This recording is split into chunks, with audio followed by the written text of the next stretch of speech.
bersama saya Dr. Oki.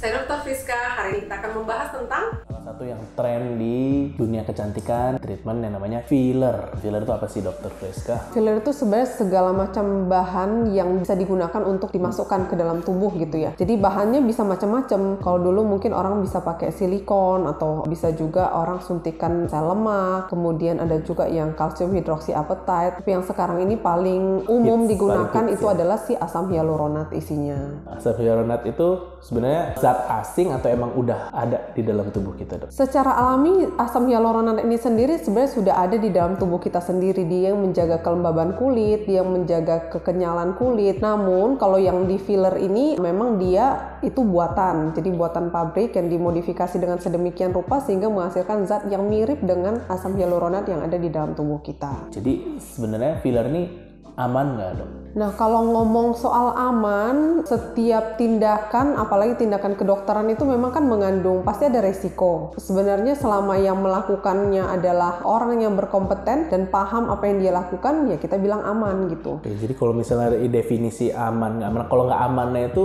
misalnya kenapa, Dok? Asam hyaluronat ini tidak boleh masuk ke dalam pembuluh darah karena bisa menyebabkan penyumbatan pada pembuluh darah. Kalau seandainya kita ngomong aman, ya sebenarnya selama dia tidak masuk ke dalam pembuluh darah, kemudian filler yang digunakan juga terjamin sterilitasnya, pengerjaannya pasti aman. Aman nggak amannya berarti tergantung si man behind the gun ya. Iya, sama siapa injektornya. Dan Betul. kemudian kalau kita ngomong soal aman gak aman ini tadi juga, sebenarnya kalau seandainya pun sampai terjadi sumbatan pada pembuluh darah, kita ini punya anti filler namanya. Jadi kalau kita suntikan memang bisa mengencerkan filler, bikin fillernya itu jadi hilang gitu. Namun tetap aja kalau seandainya sumbatannya ini sudah dibiarkan terlalu lama, misalnya sampai berhari-hari nggak ditreat gitu, nah bisa saja jaringan yang diperdarahi oleh si pembuluh darah tersebut sudah kekurangan oksigen terlalu lama sehingga sudah menyebabkan kematian jaringan. Oke, jadi kalau misalnya amit-amit terjadi kesalahan harus cepat ditreat ya. Makanya itu diperlukan dokter yang ngerti nih, yang bisa lihat apa ini udah terjadi penyumbatan nggak atau belum. Jadi emang harus cepat-cepat diselesaikan masalahnya. Dokternya juga harus paham kira-kira kondisi seperti ini apa yang harus dilakukan. Apakah yang seperti ini memang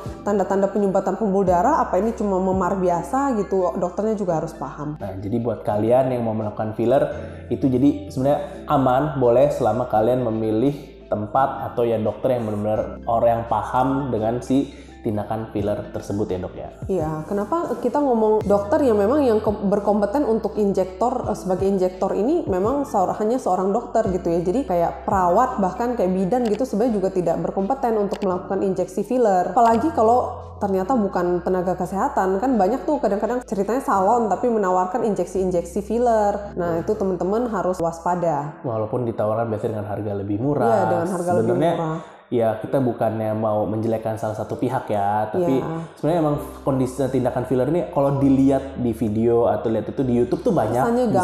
Kesannya gampang, kalian cuma lihat tuh disuntik, dipencet jadi bagus gitu. Sebenarnya di balik tindakan yang mudah itu kita butuh ilmu yang lebih untuk menjamin keamanannya. Oke, sekian pembahasan kita tentang topik hari ini. Jika ada yang masih belum jelas, boleh langsung komen di bawah atau langsung DM kita ke Instagram @kamidokter Indonesia. Saya Dr. Friska. Saya Dr. Oki. Pamit.